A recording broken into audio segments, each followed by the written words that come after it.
name is Lauren Hope. I am the founder and CEO of Moving On TV. No one is ordinary. We're all special, unique, wonderful human beings. We're all celebrities with our own talents and strengths and dreams. Moving On TV is here for all of us. We have a book show if you wrote a book. We're looking for talent, for Moving On talent. We want to stream you. We don't want you to compete. Artists shouldn't have to compete. It's disrespectful. And we're going to produce a new musical, and you could be in it. And we're going to serialize it for everyone. We're not going to have the news. We're going to have the happy news. Positive, inspirational, happy stories, which are actually the majority of the stories in the world that are happening all around us, except no one wants to give them to you. And of course, because we're run by solution-based people, life coaches, we want to give you the truth and to help you move on. So we want to know why these tragedies are happening all around us. Why are so many people being hit off their bicycles? What is the solution to all these problems in our world? How can we have a better world, a more peaceful world? We're looking for you. We're looking for all of you. Everyone has a unique story. We're looking for hosts, presenters, all age groups, particularly older people that are not being given any opportunities. Come and work on our media. Cameramen, editors, anyone who wants to work with us. And of course, sponsors. Organic makeup and organic products that are helping the environment and the human race. Come on board Moving On TV, the new positive channel, the channel that gives you hope. You're depressed. Come on board Moving On TV. See you soon. Bye.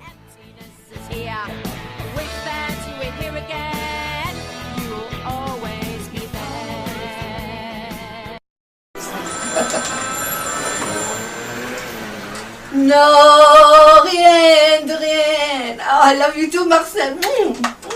Oh, bonjour, bonjour. I want to wear my face to the audience as I would a la verre. And that is why I refuse to wear the makeup and the products, not unless they are organic. Because they make me feel nude. So, come on board, organic makeup companies, Moving On TV.uk. Bonjour. No, rien de rien. No.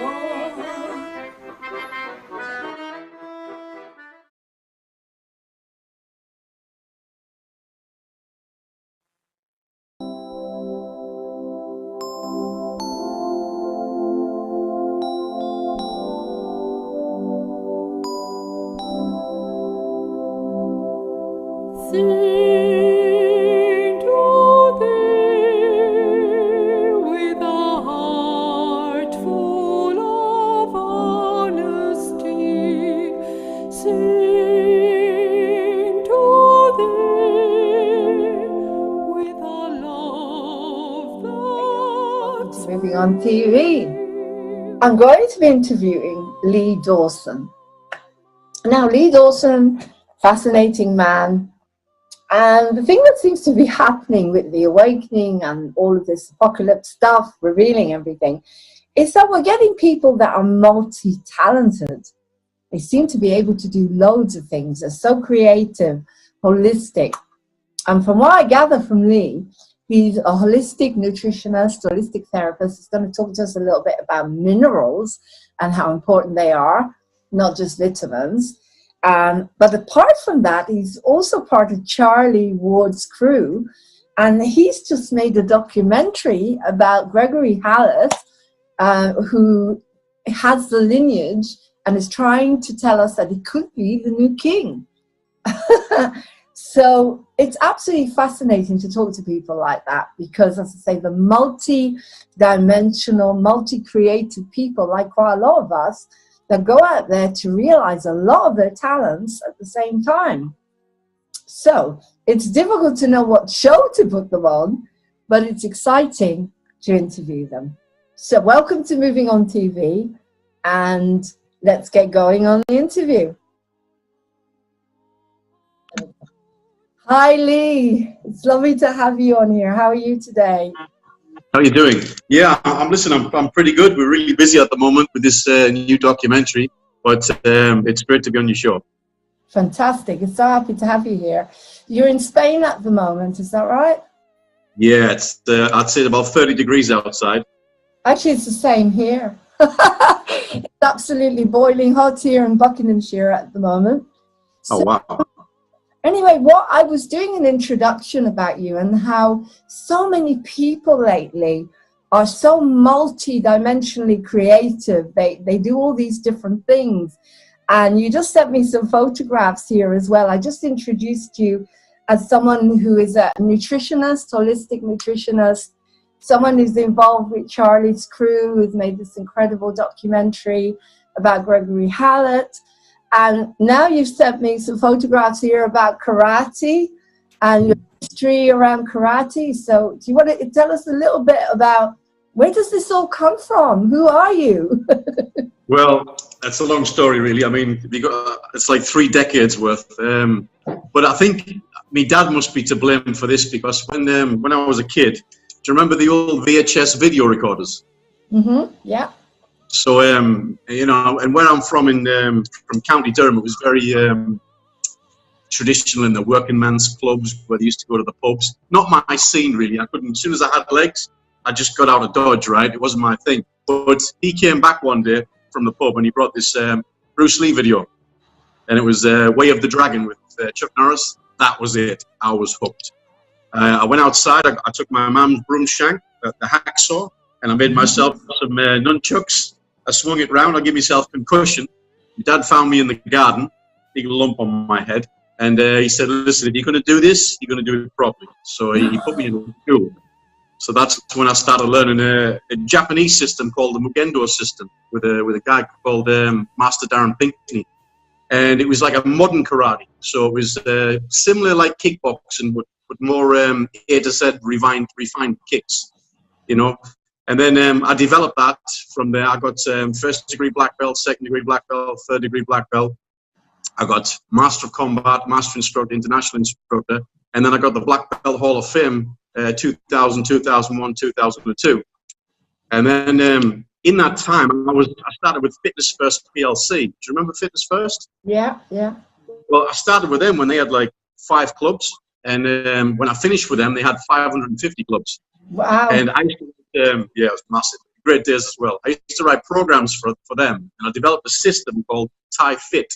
And Thai Fit was out about the same time as one of the Spice Girls brought one out at the same time. I think it was called Thai Jury. It was Thai Fit, which was ours, Thai Jury, Kaibo, and Billy Blanks' Thai Bo. So these were the 4 or 5 combat sports in the world at the time that were really making a lot of noise. And we had 38,000 people doing our system in 125 gyms every month. So it was a pretty big thing. I mean, from then I went sort of more into gym, bodybuilding, nutrition, health, and it sort of all developed from basically from the martial arts, because I think the martial arts for me was such a base from Japan where they really educate you on about how your body works. And I learned a system called hyperbolic stretching. Have you heard of this? No, I haven't. Sorry. Hyperbolic stretching, listen to this. This is a lot of people don't know this. But do you know who the most flexible people are on the planet? Tell me. Sumo wrestlers. And the okay. hyperbolic system came from the sumo, from like, I think it's 2,000 years old or something. So I learned this system, and it's probably one of the fastest ways to get you into the splits. But there's a good side and a bad side to it. If you haven't got the conditioning in your legs to start with, you can pull a muscle and you can do yourself an injury. So when you do it, it's always good to have the right condition in your legs before you start the program. Mm-hmm. And then from there, basically, I went into train people for the Gladiators. I was page 7 fella for the Sun. I did like a spell on modeling and stuff, but I always liked to fight a little bit, you know, so it wasn't really my thing. And then I was working for David Lloyd. When they started bringing out the new flagship David Lloyd, I don't know whether you ever, David Lloyd clubs were very small back in the day. And then in about 1997, 98, I'm not sure if it was bought out, but they kept his name, but they made these enormous David Lloyd clubs where they could hold 10,000 members. I mean, the one I was in Southampton basically had 25 tennis courts outside, 20 indoor tennis courts. It was 3 decks, 2 swimming pools, restaurant, beauty salon, amazing place, amazing people as well. Yeah. And funny enough, I met a client there, and he gave me an offer I couldn't refuse. That's how I ended up in Spain. He said, listen, Lee, I'm selling my company, and it's worth X amount of millions. He said, I've got a big boat in Port of Banús. I've got a big house. I've got Bentleys, Lamborghinis, and I've got a load of animals. He said, if I pay you some money each month, would you go to Spain and look after them, and then you can make your business there? Oh. So listen, I've been here 20 years. Very exciting. Okay, so I can see the connection here with martial arts and everything that you did. Obviously, that works on the mind, the body, and the spirit. So is this how it led you into looking into more about nutrition and minerals? Because I want you to talk a little bit about minerals. We're always very conditioned to understand about vitamins, particularly D3, you know, and C, especially with what's been happening in the last couple of months, which we won't go into. But I'm hearing a lot about minerals, and that without the right minerals in your body, you can't actually break down the vitamins, and you can get calcification in the body. And so how did you get into that? And can you explain a little bit about that? Well, about 5 years ago, my wife had stage 2 cancer of the uterus, and a very aggressive form. And basically, obviously, the hospital wanted to do the usual bullshit with the chemotherapy and the surgery, which it doesn't work. And I just knew this was like, computer says no. So I looked at, funny enough, THC oil, CBD oil, and I looked at the alkaline diet system from a guy called, what was his name? 1931, Dr. Otto Wahlberg. I mean, listen, there's a lot of cancers, right? He found a cancer, and he cured this cancer. I don't know which one it was, and he got the Nobel Prize for it, and then he was completely forgotten about, and so was the alkaline diet. Now, if your body is in alkaline state, I mean, forget about this silly little virus that's just been flying around, this 125 nanometer virus. Forget about that. Talk about something serious, you know, like a cancer or something like life-threatening, right? Basically, if your body is in an alkaline state, there's no disease can spread. It's like it's frozen in time. So this is why I can never understand when you go to hospital, the first thing they should do is look at what you eat, and they don't, right? No. First thing you got to do is take the meat out, you got to take the dairy out, you got to take alcohol out, and you got to take sugar out, and you got to alkaline the body so the cancer can't spread anymore. And then you attack it, and you attack it with THC, you attack it with high dosages of vitamins and minerals, and obviously it's all a lot to do with the brain as well. When a guy comes up to you in a white coat and you trust him, he says, blah blah blah blah, Mrs. Jones, you've got cancer.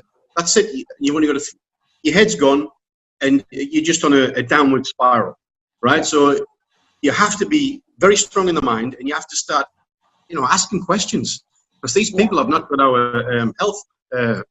You know, it's like years and years ago, the doctor, you know, your family doctor really had your health at his heart. That was his. But now it's just about commissions and money, and one size fits all with these chemicals, right? Yes. Nature, listen, they try to hide nature from us, and everything we need is from nature, right?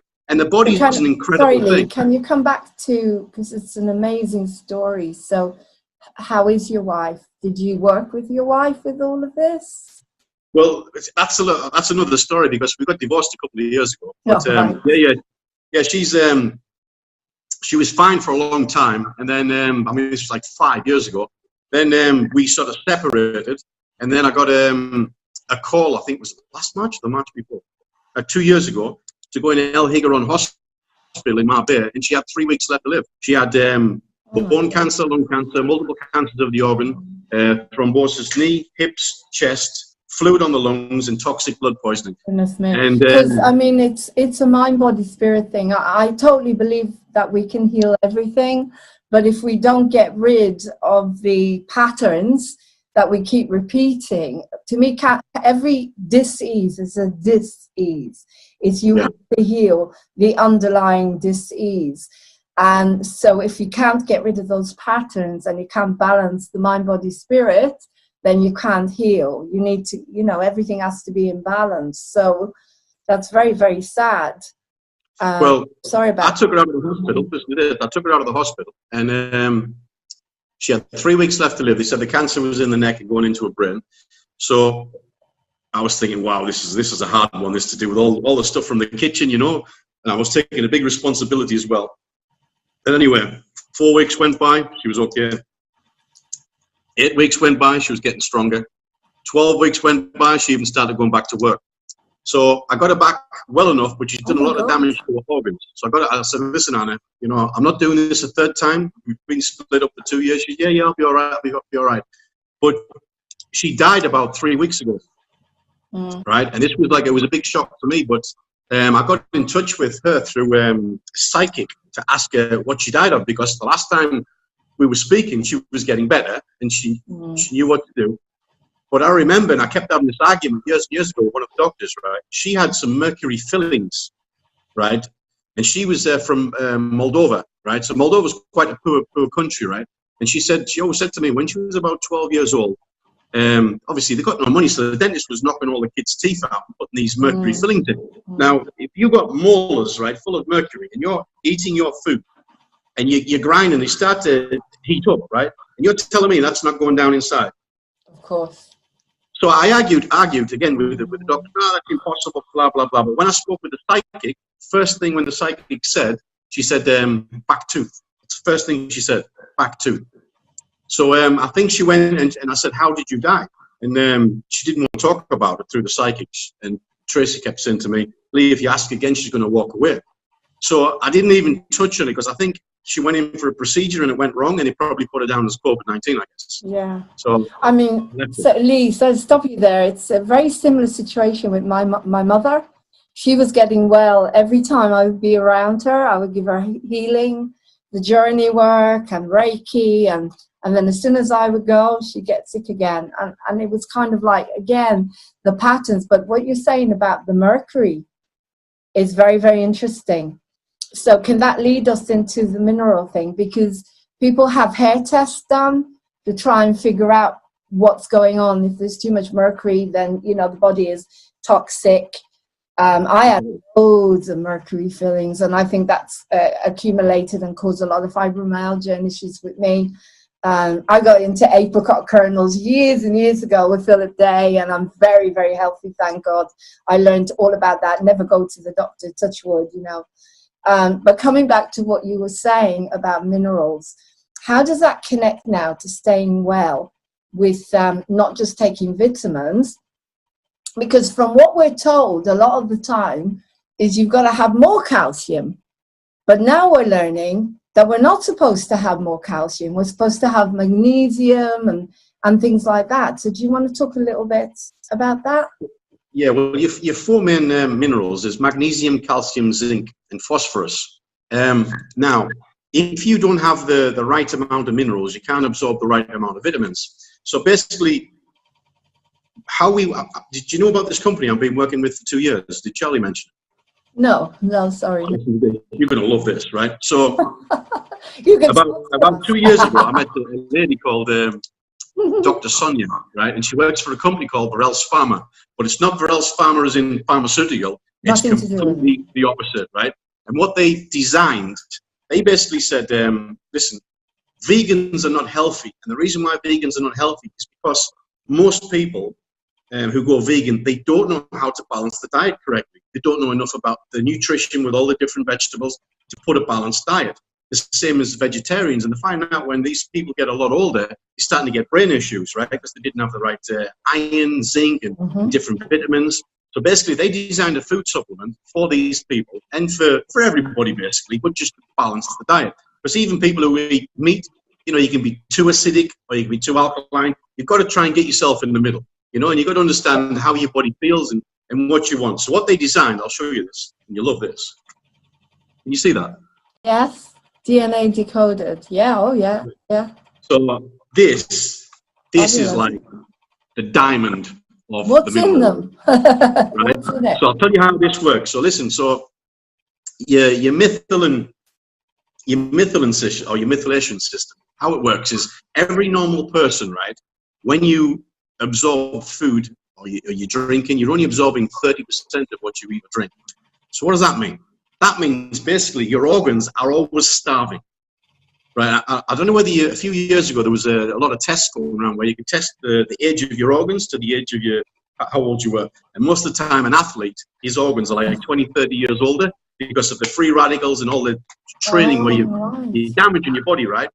So that's why they always said you should buffer it with vitamin C. And they were saying, oh no, like you can only take 75 milligrams in one go. That's not true. It depends on your body and how much it uses and how much. If you're sick, you can use thousands of milligrams every hour if you're sick, especially if you've got cancer. Yes. So I stayed with a Russian scientist for 5 days. This is quite an interesting story. And the guy was old, but his skin was amazing. It was really, really, really tight. He was like a solid guy. And I seen him every morning putting this powder in his drink. And I said, what are you doing? He said, oh, pure ascorbic acid. He said, it's basically vitamin C in its purest form.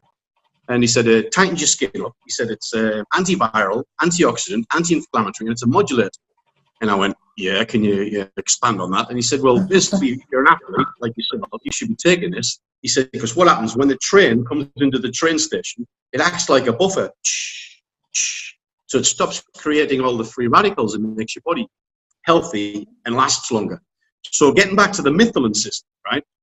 So you imagine if we only absorb 30% of what we eat and drink, your organs are starving, right? And they're starting to get old fast. So what happens then? We start to get sick, right? Now they say, right, a human being, right, is supposed to live to 120 years old. And that's not one that's looking after himself, right? That's the standard age. Now, because of the poison in the sky and the poison in the ground and all the crap they're giving us in supermarkets, we're dying too fast. So, and because our organs are getting so old so quick, and this is when we start to get immune system problems. And as soon as your immune system drops, this is when you start getting sick. Okay. So this product, right, this product will increase your absorption from 30% to 90%. So what does that mean? Wow, I need it. 90% absorption, right? Your organs are getting fed. You're getting fed all the enzymes and minerals and nutrients, what they need to work 100%. How do you feel? Fantastic. Absolutely fantastic. You sleep better. You've got clarity. I'm in the boxing ring, right? The guy's 30 years younger than me, and I'm doing all right. So that's how good it is. That's fantastic. Yeah. Do you know what? It's really interesting you're saying all this, because I have been thinking, anytime the mainstream pushes anything, I've always thought there's something not right here for years now. And one thing they've been pushing is veganism. And all the time pushing veganism. Now, I can't be a vegan. When I tried to be a vegan, I nearly pass out. So I have to have a little bit of egg, a little bit of, a little bit of meat, a little bit of everything in moderation. And I've gluten, I've got dairy and everything. But isn't it interesting what you're saying there is that it's not actually a natural thing? Because I try to put everything out here on Moving On TV. So I'll bring on a vegan and I'll bring on someone who doesn't agree. I'll bring on everyone so they can talk about it and debate it. But my personal feeling is we are all different. And kinesiology, muscle testing, usually works really well, because then you can test what's good for one may not be good for another person. Do you ever use muscle testing, kinesiology in your work? No, but I'll give you a little idea from where the balanced diet comes from, which comes from like thousands and thousands of years ago. Right, a balanced diet. When someone talks about a balanced diet, it comes from the 4 seasons. All right. Okay. That's where it comes from. So basically, one season we're foraging around for nuts and stuff. Another season we're eating fruits. Another one we're fishing. And then when it's cold, we're making fires and we're eating meat. So this is where your balanced diet comes from, right? I'll tell you something else. What we discovered about the aging process. Now, do you know about your gluteal system? So basically, look at this one, right? This is going to blow your mind. Right, so this one, the right way, not the way the celebrities are doing it. We're doing it the right way, the moralistic way, yes. Yeah, listen, it's got to be done like this. I mean, people need to know, and they need to know what to take, because a lot of people take so many supplements that basically, if you go to any supplement shop, most supplements have claims, right? They claim this product does this. right? We have a lawyer full-time, scientifically proven scientific facts what our product does. And we have to have a lawyer full-time because you're not supposed to be able to do this. We found a way around having a full-time lawyer. It works very, very well. Now, the detox aging system, the glutathione system, right? This clean detoxes your liver by 2% every month and cleans your body and slows the aging process down to a crawl. You'll have to give me some for this interview.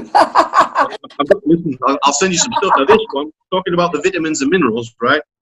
Yeah. The protein they're designed. Now, let me just tell you about a vegan protein, right? A vegan protein is harder to absorb than ours, and there's a reason for this. This one is hydrolyzed, right?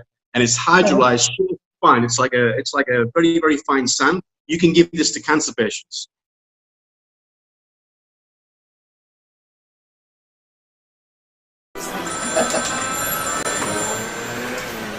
No, rien, de rien. Oh, I love you too, Marcel. Oh, bonjour, bonjour. I want to wear my face to the audience as I would a laver. And that is why I refuse to wear the makeup and the products, not unless they are organic. Because they make me feel nude. So, come on board, organic makeup companies, moving on TV.uk. Bonjour. No, rien, no.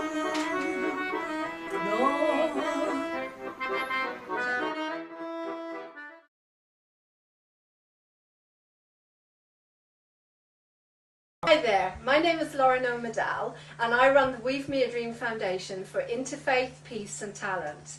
I've decided to enter this competition because my cause and our cause is to promote more peace in the world and through our music, and I've written this song called I Wish You Peace, which we're going to sing to you, and I'm singing it and I'm Irish and Jewish.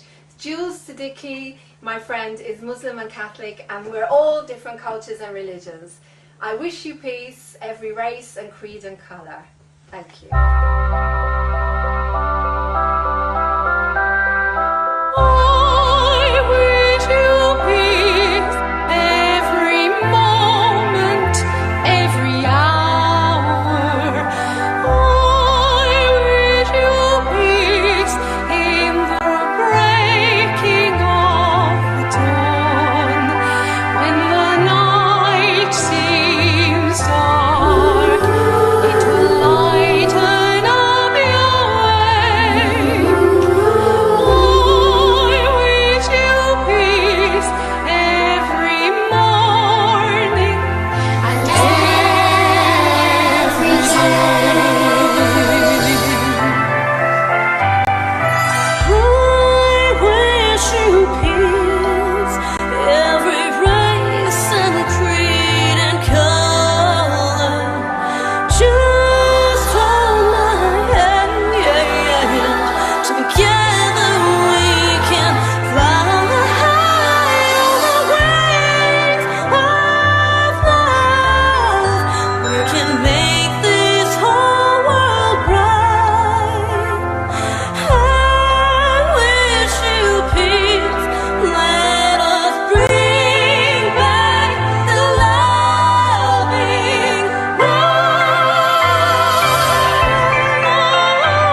שמח ושנה טובה לכולם.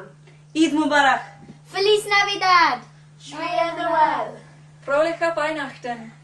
Galay Shisoni Yach. Peace, Shalom, Salam, Shanti.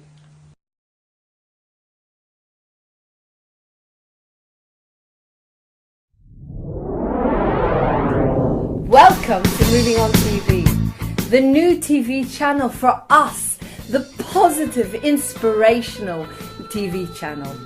My name is Lauren Hope. I am the founder and CEO of Moving On TV. No one is ordinary. We're all special, unique, wonderful human beings. We're all celebrities with our own talents and strengths and dreams. Moving On TV is here for all of us. We have a book show if you wrote a book. We're looking for talent, for Moving On talent. We want to stream you. We don't want you to compete. Artists shouldn't have to compete. It's disrespectful. And we're going to produce a new musical, and you could be in it. And we're going to serialize it for everyone. We're not going to have the news. We're going to have the happy news. Positive, inspirational, happy stories, which are actually the majority of the stories in the world that are happening all around us, except no one wants to give them to you. And of course, because we're run by solution-based people, life coaches, we want to give you the truth and to help you move on. So we want to know why these tragedies are happening all around us. Why are so many people being hit off their bicycles? What is the solution to all these problems in our world? How can we have a better world, a more peaceful world? We're looking for you. We're looking for all of you. Everyone has a unique story. We're looking for hosts, presenters, all age groups, particularly older people that are not being given any opportunities. Come and work on our media. Cameramen, editors, anyone who wants to work with us. And of course, sponsors. Organic makeup and organic products that are helping the environment and the human race. Come on board Moving On TV, the new positive channel, the channel that gives you hope. You're depressed. Come on board Moving On TV. See you soon. Bye.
Welcome to Moving On TV, the new TV channel for us.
Welcome to Moving On TV, and I'm going to be interviewing Love Has Won, which is a collective of light beings, starseeds, that are here to do the amazing work of waking up the planet by taking us into the truth and the light, a bit like Moving On TV, and that's why I thought it'd be so exciting to interview them today. Okay. Hi there, everyone. Welcome to Moving On TV. I'm so excited today. It's a beautiful, beautiful Sunday, beautiful sunny day here in the UK. And I have got the gorgeous collective Love Is One with me, which is Aurora and Hope. Hello. Hi. So wonderful to have you here. So you're based in on this planet. You're based in Colorado. Yep. The little town again, what it's called? It's called Crestone, Colorado. Very small little mountain town. Okay, because I've been to Colorado. I've been to Boulder. That was Okay. a year ago, but never there. Okay. So how is it there at the moment? How's the weather for a start? It's getting hot. It's getting warm. Yeah, Finally. we're about 8,000 feet up, so it gets hot, and it gets hot quickly. But then once the sun goes down, it's really right cold. back to being cold. So when the sun's out, it's very hot. So we're excited because the winters are a bit longer here because we're so high up in altitude. So when it gets hot, we're grateful. Okay. Yeah. Well, you're closer to spirit. Yeah. The Higher very than- interesting thing about Crestone is that Crestone, in terms of the chakra points of the planet, Mount Shasta in California is where we first were, and that was originally the crown chakra and held a lot of that energy, but it actually shifted over to Colorado, and in where we are right on the ley lines, it holds the highest consciousness and the lowest in the same spot. Okay. So it's Wow. very fascinating, energetic, being kind of at the 0 point, which is why this is such an energetically special place to do this kind of work, is because we're at the 0 point between everything, and it's kind of the ascension point for us in this country and where we're at. Isn't it amazing how everything's coming together? I have a wonderful friend. He runs a positivity center, and he's also starseed as the rest of us. And the other day, I was standing in the portal of healing, and right in the middle of his yoga room, and you could feel the energy just coming together, the right synchronicities, the right people, the awakening, bringing everyone together. So Okay, I'm just going to ask you a couple of things, and then I'm going to turn it over to you. So, Love is One. From what I can see, you're a collective of star seeds, Yes. galactic beings of light, who've come to this planet to open up the hearts of the human being, to show them the truth and to take them from the darkness into the light, which sounds very familiar. And so as a collective, that's what you are. So who is Love is One? I'm going to pass it on to you. So could you introduce yourselves as the humans that you are, and who is Love is One? So I'm just going to pin you. Sure. There you go. Thank you.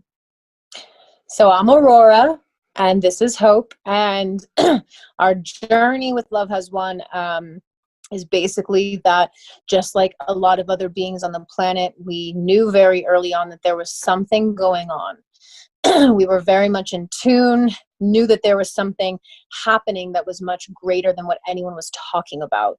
There was something missing from the conversation, even within the spiritual conversations. And both of us are millennials, so we did grow up with a lot of that spiritual stuff being thrown around. It was the New Age movement, but there was always something missing from it. And collectively, our entire group all followed the same path. We followed our hearts in looking for what was real. And when we found it, we knew that this was the mission. And the biggest part of Love Has Won is Mom, is what we refer to her as Mom, but she is the physical embodiment of Mother Earth. She has integrated the mother of all creation consciousness. That is who she is. She's been on a 14-year journey discovering that, having insane experiences and downloads, and in the physical, witnessing her, and everybody who's met her knows immediately who she is, because it's just an energy signature that you can't explain and you can't deny. And she's documented her entire journey and everything that she's done. So our mission really is to support her, because she's doing all the planetary energetic work, and then us as beings who are assisting with that energy comes through our vessels, and then we are the ones who then bring that into manifestation. That's our role. So our mission is just to wake people up to the fact that everything they've been told has pretty much been a lie. But the truth is here, and all it takes is really to just feel in the heart, to feel that it makes so much sense. Why wouldn't we have a divine mother? And why are we leaving the feminine out? You were just talking about divine mother. Your divine mother and father. You were just talking about that, and you mentioned mother. Can you just say that again? So whoever is running this is Divine Mother, is that right?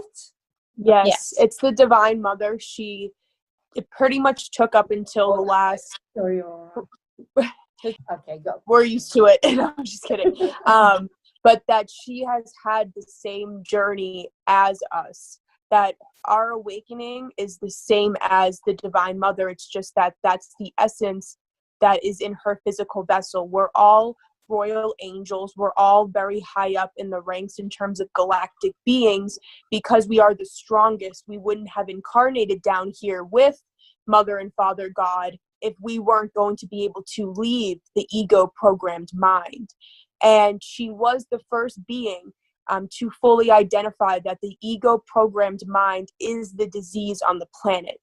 She did get that information originally from Wayne Dyer, who said the ego is edging God out. And then from there, yes, he's awesome. And she took a lot of that ego research and started to identify and break down the programmings. Certain programmings hold certain frequencies, and started to really build together the idea so everybody can identify what is the ego. And it is everything that keeps humanity in fear, pain, and suffering, in separation of source. So in order for humanity to wake up, somebody has to lead the way. Who is leading the ascension process? And a lot of beings who are in this community will bypass her because they want to feel like they are the ones doing this work, and we all are, but to forget and not honor our divine parents who are also with us in the physical, you're only going to get so far in terms of the information that you share with others, because this is the whole truth. We can't forget our divine mother and father through this piece, because they are the ones that created our souls, and they are the reason why we are down here, why we even exist. And it is a very large concept, and it is something that we are very much targeted for expressing that our divine parents are in physical vessels. But once you realize that you are an aspect of God yourself, why wouldn't God come down here and be a part of this? Why wouldn't Mother Earth be in a physical vessel and help show us the way? It makes sense. Wow, sorry to stop you there. That sounds absolutely fascinating.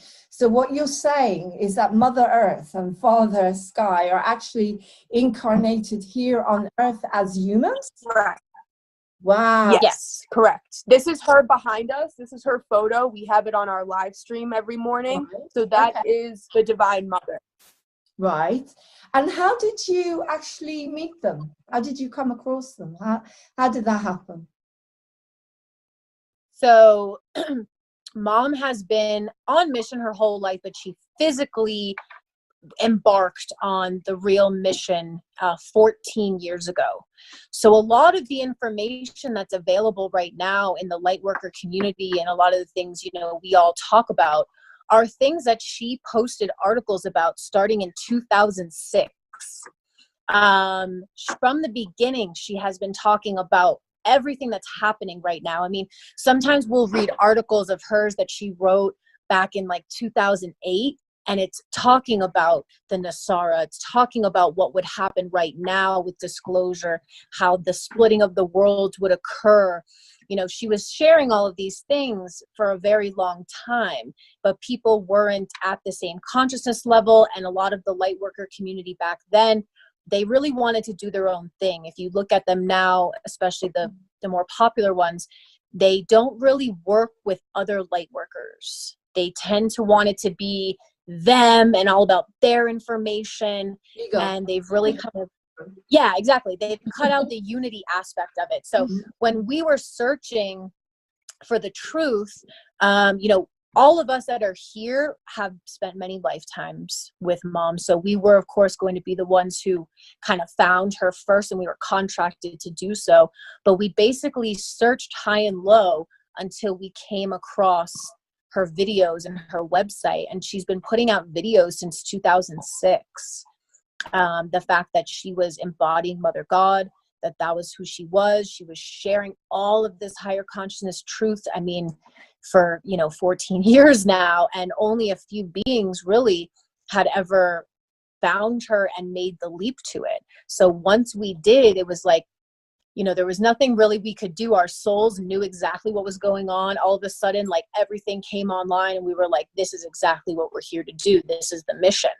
And so 2 years ago is pretty much when most of the team gathered for mission, and that's when Father arrived as well. And he had been looking for the same thing, and his soul delivered him there. So are you sort of like a commune then, where you all live together and meditate together and work on bringing the consciousness up and developing it? Yes.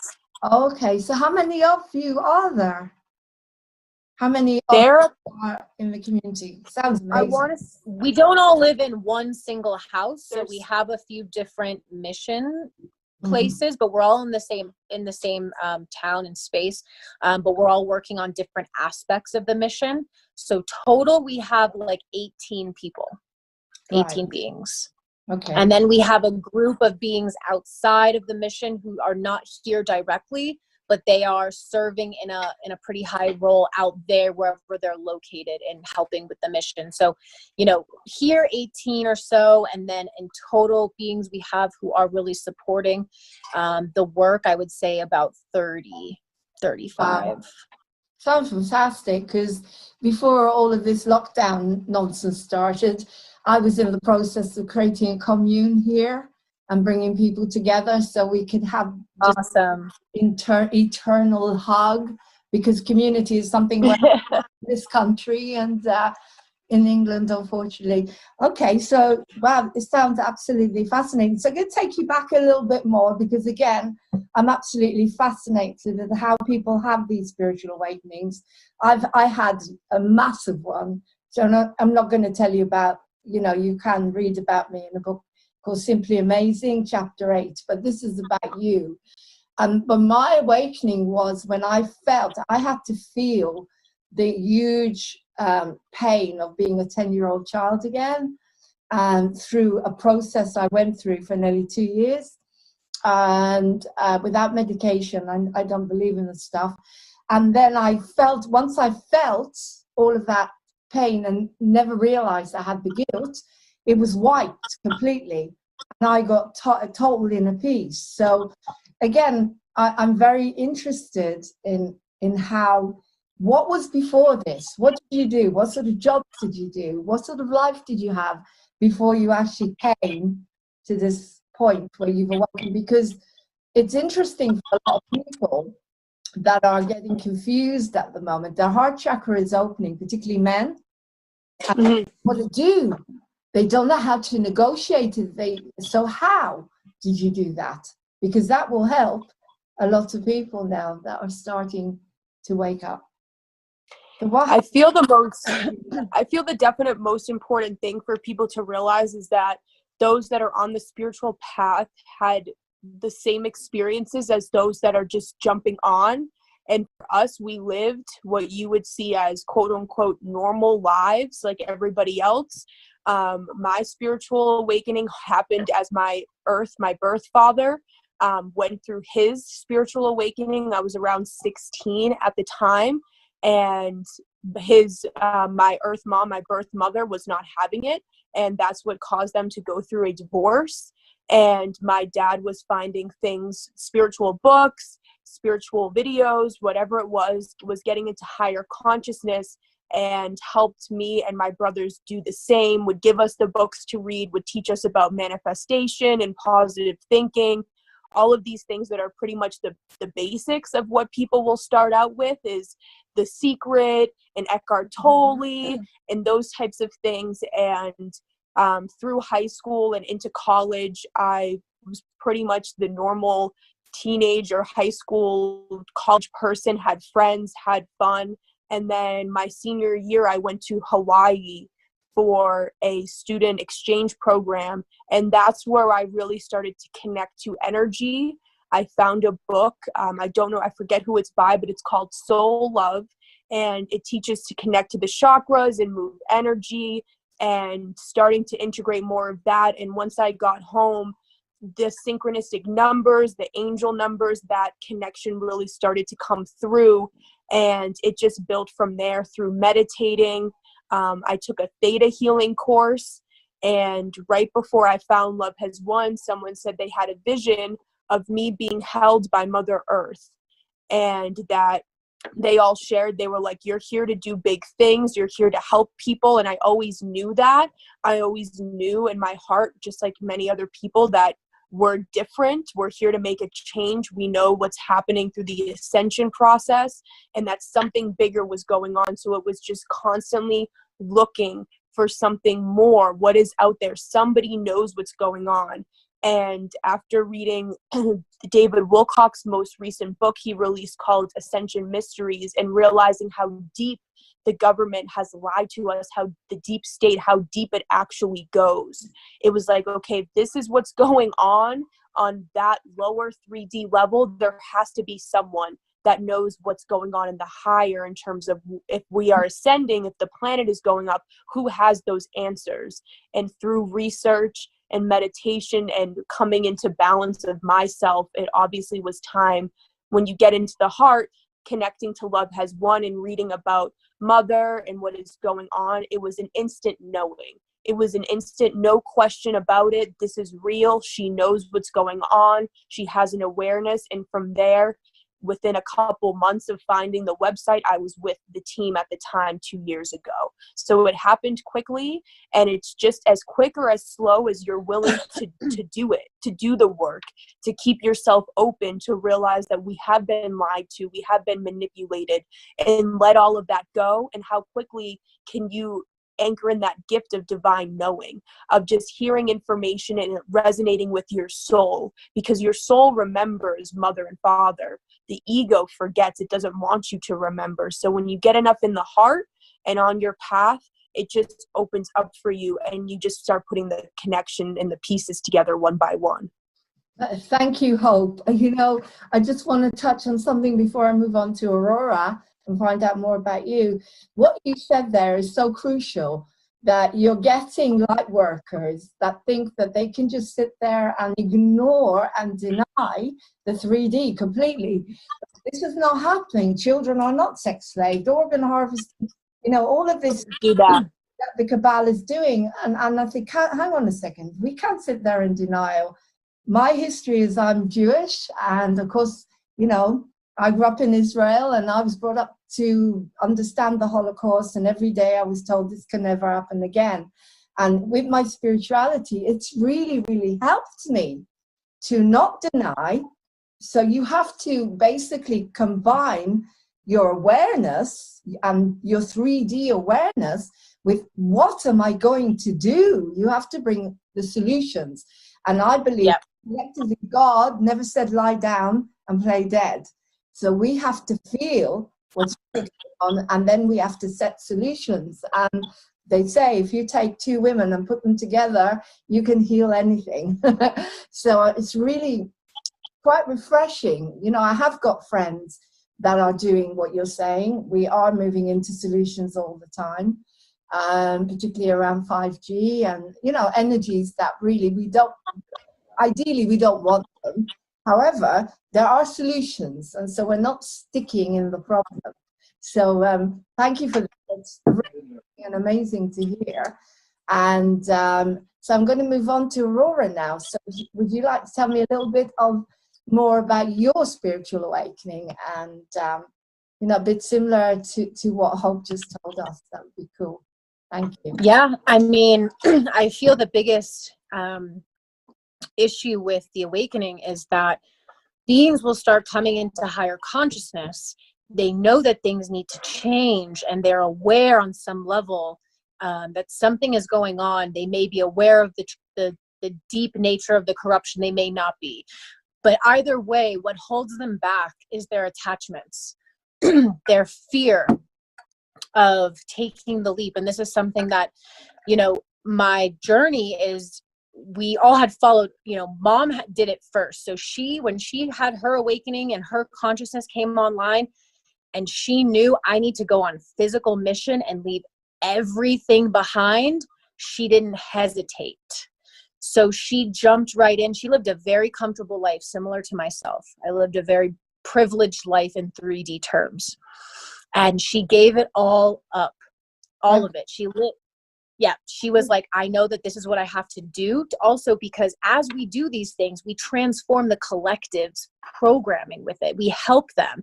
So mom did it first. She took the leap. She left her family. She lived in a forest for 3 years with no money, not a dime, but she did free sessions every day, posted about this higher consciousness. I mean, she took on those programmings, and then we kind of followed later. And my journey was, like I said, I lived a very privileged life, and for most beings would not have been able to get out of it because it would be too comfortable for them. So I feel that was something that I personally had to take on, because anybody in my position would have never wanted to leave their life. I lived in Miami. I was a lawyer. I lived a very privileged life. However, since I was young, I was extremely strong-willed. My parents had no idea what to do with me. They were not in higher consciousness. Good beings, good-hearted people, but not on the same consciousness level, and nowhere near. That was another question I was going to ask, is how do the families deal with it? But go on, you led into it. They've, they struggle with it. They struggle with it, but what we have to understand is that the attachments are what's keeping people from being the change they wish to see. And this is something mom always tells us. She's like, you have to physically be the change you wish to see. You can't talk about it. You have to be it, because that's the only way the energy gets pushed. And that's the only way you show people that it's possible. So when I was younger, I always knew something. I kept my famous phrase when I was a kid was like, this doesn't make sense. And that why are things like this? And people would always tell me, well, this is the way things are. And I was like, no, there's no way that this is the way things are. And I just had this deep knowing that things were not correct. And as I got older, then I went through, I guess, what you would call a dark night of the soul, things like that, when I was in my mid-20s. And then I just started doing research like crazy. I read all the conspiracies, I figured out everything about the cabal and all of that. But then I was like, there's got to be something else, because if there's this much darkness, that means there's this much light, and it's just needs to be found. So I started doing a lot of research. I finally found the website. It actually took me 1.5 years I was reading the website, but I hadn't connected to them and reached out and, had a session or anything like that. So when I finally did that, within a few months, I walked away from everything, my career, my family, my relationship, all of it, because I knew that that's what needed to be done. And yes, it takes a certain amount of strength and courage to do that many people may not have, but they have to be willing to take that leap if you want to lead, part of the ascension, you want to be a part of Mother and Father God's mission, you've got to be able to be strong. We can't have nobody weak is going to lead this ascension. So it's not going to be easy. It's going to be uncomfortable and it's going to be hard, but that's what makes you great. And so what's holding people back is their fear. It's comfortability. It's not willing to be a pioneer, because that's what it takes. Anybody great who's ever done anything didn't do it because it was easy. They did it because it was grand. I'm just saying, you're both amazing, absolutely amazing. I mean, everything you're saying, I totally resonate with. I've always been a bit different in my family. I grew up in Israel and I could never settle. I mean, I was born in Ireland, and from the time I got there at 7 years old, I knew it was wrong. And I had to go in the army, and my family never got me. I think my dad was probably the only one in the family that got me, and always very different. I never had my feet on the ground, literally. I could never hold down a job. I just wanted to do singing and creativity, and I didn't understand it. I felt like there's something wrong with me. And once I had my massive recovery with this mental health thing, and people would say to me, they talk to me about this condition, I say, no, you're just a unique being. You're a starseed. Just because you were brought up, as you said, the way we're brought up. I had this discussion yesterday with some tribal friends, and we're supposed to be in lockdown. Whoops. We're supposed to be in what? And we were talking about the fact about living forever.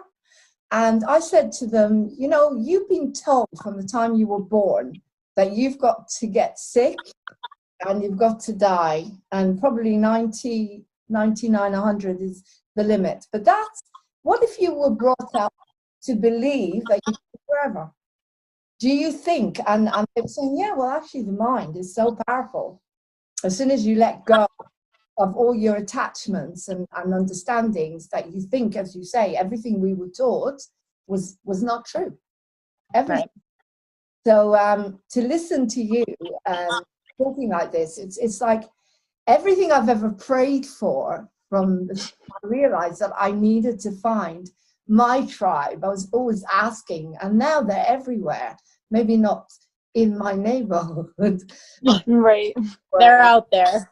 You're all out there. So coming back to where you are at the moment, I'd love to know if you could just, how is a day with you? So, for example, what's the schedule? How does it work? Do you know what we start out every morning going live at 6 a.m. Mountain Time to do about an hour and a half live stream, giving people updates on what is going on in terms of the ascension. And what that is about is everything that mom is going through in these moments, because the collective will feel whatever energy she is pushing out. She is the planet in a physical vessel. So if she's going through something, we like to let everybody know what it is so they can be prepared for those waves to be pushed out to the collective. Because when you're conscious and you can feel energy, you can feel what she is doing.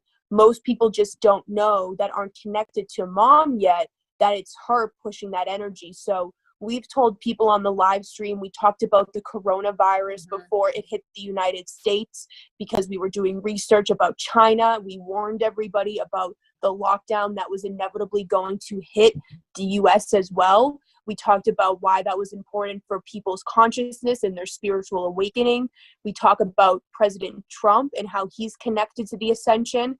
Whatever energy work mom is doing to prepare people so that they can brace pretty much for impact.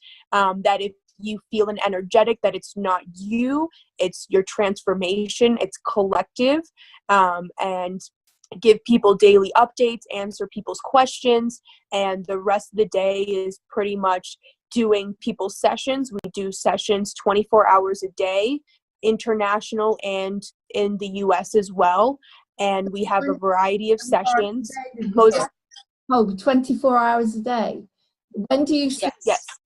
What do you sleep? When do you sleep? Well, we do sleep some nights more than others. You know, it kind of goes with however the energies are. But I mean, now the energies are pretty stable, where if we don't have sessions during the night, you know, we'll get 4 to 5 hours of sleep. But back in the day, in the beginning of this mission, sometimes we slept an hour a night, sometimes 2.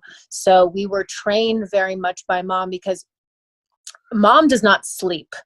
For the 2 years I've been with her, she does not sleep. And that's another reason how we knew she was not like us. This was source, because she has so much energy, because she's source energy. She never sleeps. She may rest for like an hour, like, you know, in meditation, but she doesn't sleep. And we really technically don't sleep either. Mom will not use the term sleep. She'll call it stasis, because those that are especially connected to energetics and are conscious, your soul will consciously go to the starships at night, similar to what happens to mother, and get healing work, get downloads, meetings, your higher self, whatever it is you do on the starships. Mom will call it stasis. You're going into a deep meditative state. The collective that is not awakened would go in terms of sleeping, because they go unconscious when they sleep. They lose their consciousness and they're not fully present. Even though it is happening to them, they're not as conscious as those that are aware of energy. So mom doesn't even use that term anymore. She calls it stasis. Yeah. Other than that, we have a ton of projects. We run 3 websites. So we're always posting articles, whether they're written by us or articles that we feel are higher consciousness to share. We have a radio station. We also a whole, our radio station is airtime.pro. Love has one. It's an online platform for radios. Wow. So we play our live stream on there. We also have some articles, higher consciousness articles being played on there, and also just a lot of higher consciousness music from different playlists that mom has put together over the years of songs that she feels and has put codes into. So they're all, you know, have nuggets in there, and we play that. We're trying to expand to get some more content on there. But we also do run an entire product line. We create all homemade products, everything from scratch, everything organic. We make homemade colloidals, colloidal silver. Colloidal silver, yes. Silver. We also make colloidal gold and platinum, which are also very essential for the rest of the body, but not a lot of people know about. The gold is, I hear, very important to counteract any 5G waves go It's to good for the brain. Very good for the brain. Heals the brain. We all have brain damage. It's inevitable because of vaccines, chemtrails, fluoride, GMOs. So it helps heal the brain fully and completely, allows the neural pathways to heal, which is connected to the feeling centers, which is humanity's biggest issue, is that why they cannot feel the ascension is because their feeling centers are offline. If you're not in the heart, you can't understand and feel the energetics that are happening. And a lot of people have brain damage and chakra damage. So that stops them from being fully in the heart, on top of the ego program mind that keeps them in the unconscious loop of fear, pain, and suffering. So there's a lot of direct hits to the collective that Mother has experienced herself. She has to do control damage very frequently, because we are all connected. Every amount of work that Mom is doing energetically, we feel it because we are all one with Source. Whatever Source does, we go through as well. For example, she just went through a whole reconstructuring of her lower 3 chakras. What that means is that now humanity's lower 3 chakras will be fully healed. They'll get out of survival mode. They'll get into rest and digest in the physical vessel, which means that they can have their feeling centers back online. All of the damage that humanity has gone through, Mother has as well, so that she can heal it and then heal the collective. Wow.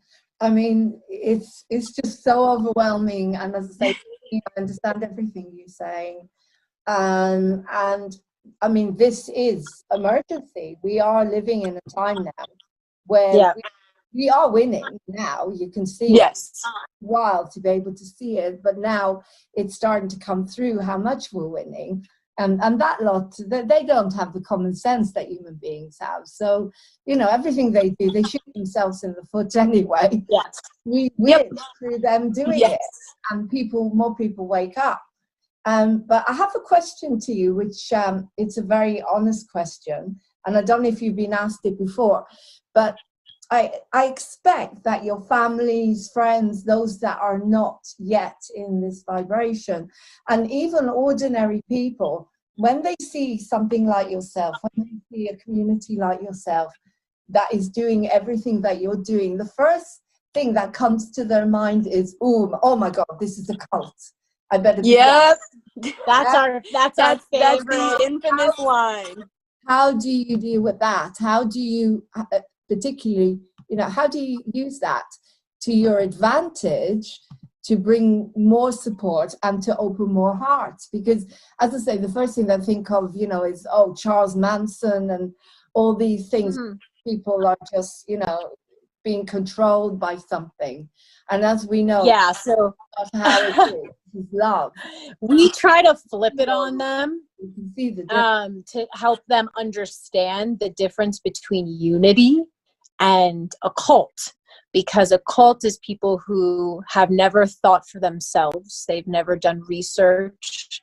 And the unity aspect is something very strange to humanity. I mean, if we look around, people like to live by themselves, or there's a family of 2 living in a 4-bedroom house so that they don't have to interact too much with each other. It's a very strange dynamic. You know, you grow up and everybody has separate bedrooms, and it's a lot of separateness. So when you see beings who are not, I think in other countries and other cultures, they would not be as judgmental as this culture that we're in because of the separation. You know, like Asian cultures, Latin cultures, they're very much used to large communities. Yes.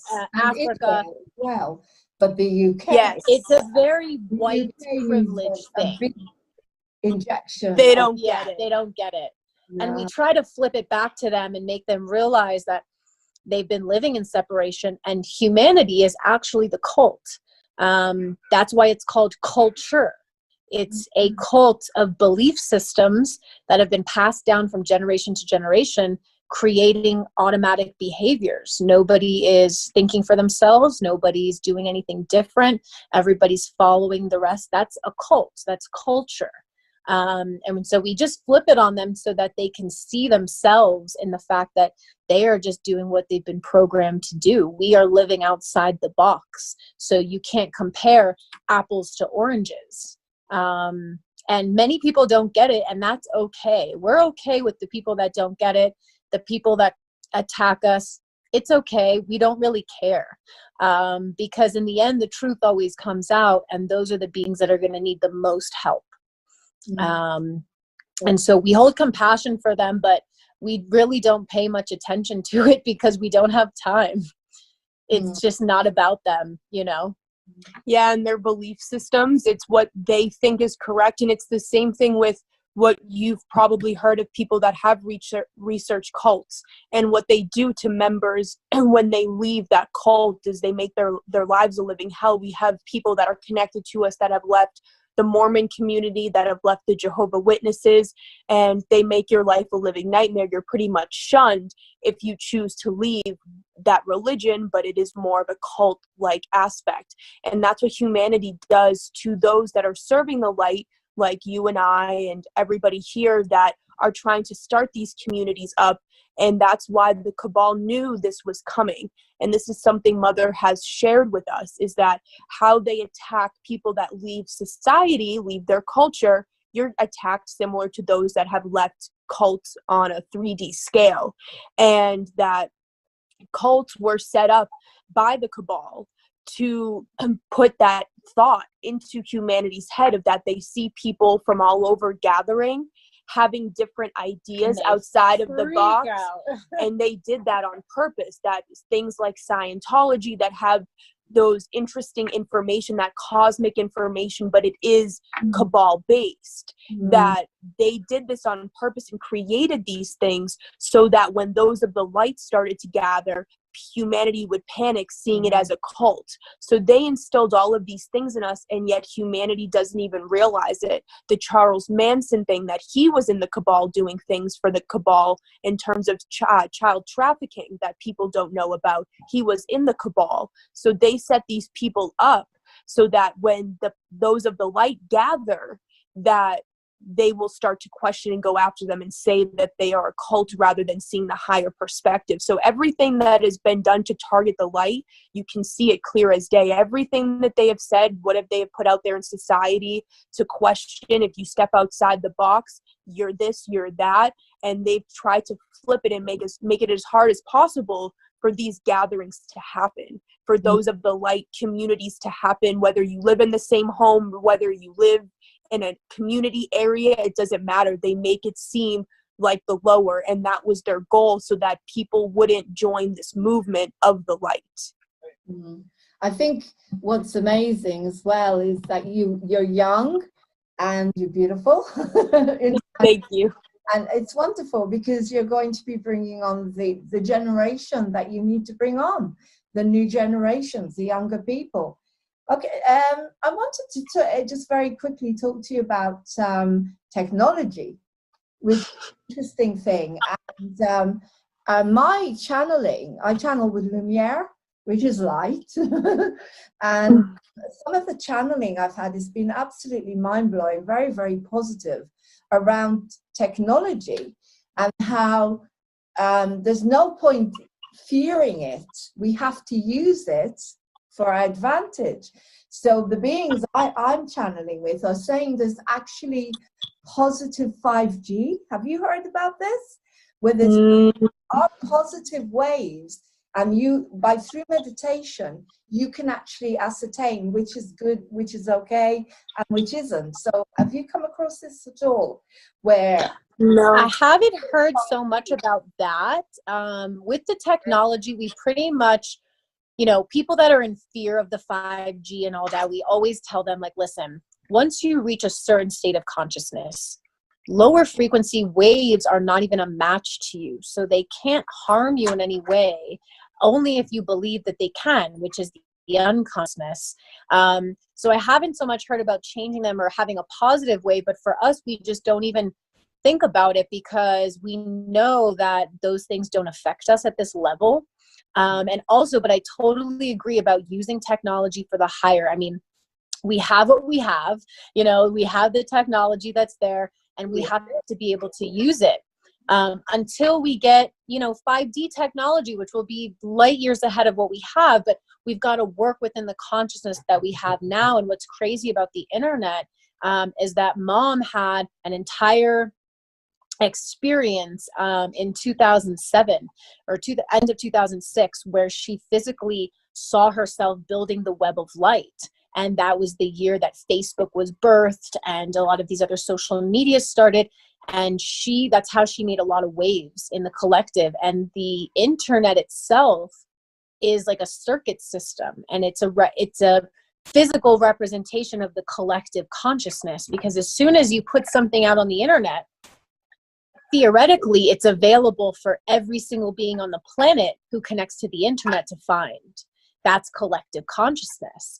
So the more we put, and that's why we don't worry about censorship. I mean, we are heavily censored, and it is what it is. But the more you put out content and information, even if you feel you're not, like you're working on subscribers, like keep going, because you have no idea who's actually reading it, who's actually watching it. They will not tell you. But either way, you are having a part in putting it into the collective consciousness, and that's what's important. That's how you make the push forward. Who cares about the numbers? It's not about that. It's about the energy. I love your honesty, but as I say, I love going deep. I love getting, asking the questions that maybe no one else would. But because you're on such a high consciousness, I expect this probably wouldn't even happen.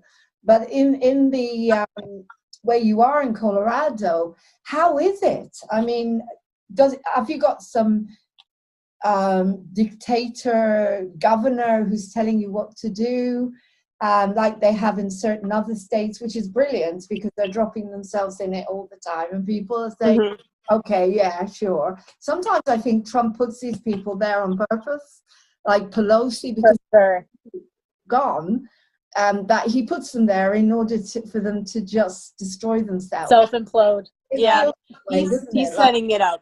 It's all part of the game. But what I'm saying here is, how is it where you are? I mean, how is it with the system? How is it with the police? How has it been with lockdowns? Have you ever come across situations where they could come and say, we don't like what you're doing and you need to wear masks and all this nonsense that they've put on the rest of us? Have you come across any of that at all? Or are you just so protected, with what you're doing that they can't even get anywhere near you? Do you understand what I mean? We've seen it. Certain grocery stores, things like that, when we go out for whatever we need, we try not to go out and venture out unless we really, really have to in terms of supplies. Some places will require a mask to go in them, certain grocery stores, based on the owners, if they're a small business, their own decisions. I know that the governor of Colorado did obviously instill a lockdown, but that has been lifted. Not really lifted, but they're reopening, kind of softly opening back up society. Okay. Yeah. So go on. You were telling me about grocery stores because, do you know what? I can't go there. I just, I can't stand in line. My friends yesterday, they went to get some vegan ice cream and they didn't come back for nearly an hour because there were so many people. But my ego gets the best of me. It's bad when I go there. I just want to go, bah, bah. I just can't. Anyway, this is what I won't put this bit on because anyway, carry on what you were saying. Go on about. I was just saying, certain businesses will have you wear a mask, others are optional. I know that the state of Colorado is working to get businesses back up and running in kind of a soft opening way. So they are working on lifting the lockdown or getting back into day-to-day lives, but we really don't see too much of it. We don't wear masks unless we have to, going into certain areas if we need supplies. In terms of getting issues or getting backlash, this is an area where I'm surprised many people are not wearing masks. Colorado, I feel, is a very high consciousness state, and many people are aware of what the mask symbolizes in terms of suppressing your voice and looking like a muzzle to keep humanity silenced. So I do feel I see more. Yes. Dangerous. And you can't breathe. You can't breathe. No. We do have a friend that did just lose their cousin to a heart attack at little over 30 years old because she was going running. It wasn't in the United States, it was South Africa, where their lockdown is very, very strict. And she was running every day with a mask on, and God. she eventually, she did have a heart attack. She had trouble breathing, and she did cross over. And she was in her early 30s, was doing a lot of humanitarian work, was working to bust human trafficking rings, get the messages out there. And of course, you know, those that serve the light the most, of course, you know, get taken out. And it was very unfortunate to lose somebody like that to the restrictions by the lower, you know, the elites that still think they have power. And so that was, you know, unfortunate. So it is humanity's test to do the inner work during these lockdowns, go within, see the positive of it, that the masks are a symbol of that you are healthy. The only way that you can attract any type of disease or illness to you is if you're a vibrational match, which is anything low consciousness. And if you protect yourself with natural remedies like colloidal silver, natural, you know, zinc is another one people have talked about, natural herbs, that you are capable of being strong and powering through this, that you don't need to be in a state of fear. You will be okay if you see the higher and are in higher levels of vibration and consciousness. So I feel a lot of people here do get that and haven't been submitting to the mask unless they really have to. It's state to state. Yeah, it our varies. States, our country's a bit different where we don't all live under one rule. It's state to state, can change rules. So it is a little bit different, but there's definitely was a push for more holistic type healing that began because we had a shortage of pharmaceuticals. So people started looking for holistic remedies. And then what happened was everyone started promoting colloidal silver because it works. And what happened? We almost got shut down for talking about colloidal silver on live stream. The FDA came after us, and which is the federal, whatever it is, and they started going after everybody talking about colloidal silver, that they were going to put them in jail, shut them down. So there was a huge attack on holistic healing because people started really pushing the movement. So it was fascinating to watch because that's how you know we made an impact. When the federal government starts getting involved, you know you're doing something right. You know, this is what, as I said, that they don't have common sense or very much wisdom, that lot. Right. Is they created something where people, they didn't realize how stupid it was for them to do this. They thought that if they created something where doctors could not heal it, they thought that the fear would go up. But the whole consciousness of people like us that woke up, you know, I woke up probably 20 years ago with medicine, knowing that it wasn't right for me. And I don't believe in it anymore. I haven't for a long time. And that we knew that the time would come where you can't heal this without going inside, without using Mother Nature, and that's how they actually have created the opposite effect of what they thought they were going to do. Yep, they did it on purpose too. They want humanity sick. They want them dependent on pharmaceuticals that are not for their highest and best, that keep them in low consciousness. And even if the doctors or nurses have good intentions behind why they have joined their practice, to help others, blindly following the practices that have been instilled by lower 3D is not benefiting the system. A lot are turning to holistic medicine or incorporating that, but we really need to see a big jump because it does keep humanity in lower states of consciousness, in fear and dependence on doctors to heal them when you are your own healer. Everything that you experience, disease, pain, injuries, whatever you feel it may be, is an imbalance of energetics in your body, density, trauma, wounding, the ego programming. Yeah. That if you can identify where the pain, the disease, how it has manifested, and use the tools given to us by Mother Earth, that you can heal yourself, that you are your own healer. And even energy workers like Reiki, anything like that is also going to phase out because they also teach you that you need another outside teacher to heal you energetically. And we are moving beyond that. And it's to teach others to how to heal themselves. And that Reiki and all those types Give of the empowerment back. Right. All of those energetic principles will transition to 5D to help everybody heal each other inside and out. You know what? Again, even before this all happened and everything was starting to, I kept thinking exactly what you're saying there. Is Reiki, they charge something like £500 to train Reiki. It's insane, not cool. It's all the same consciousness. It's all about money, money, money. Even in the New Age movement, within herbalist practices, why I'm always about the so-called ordinary person, the person that is cleaning the streets. That person is probably on a higher consciousness than anyone. And yet, if they get sick, they can't heal themselves because healing modalities were being offered for a lot of money. Everything was about money. And I started to wake up because I was never able to earn enough. But and I started to realize that, as you say, I'm a healer, you're a healer, we're all healer. A mother is her child. When their child falls, they put their hand on the child and hold them, and the pain goes away. You know, things like that. They're just common sense.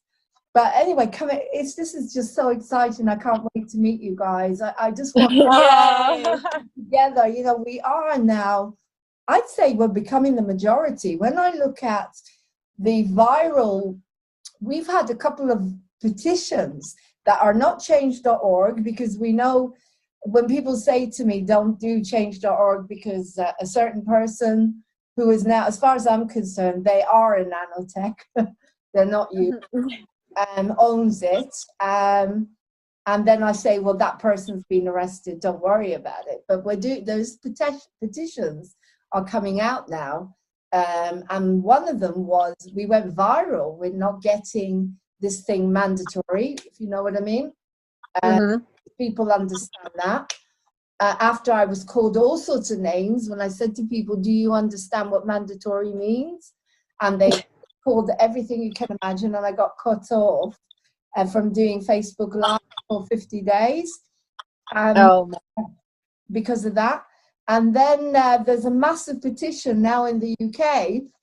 After we got together, we've got like our own group, suffragettes, you know, the suffragettes who got the vote. Well, we decided to do an offer to the government to halt 5G until they've done enough research.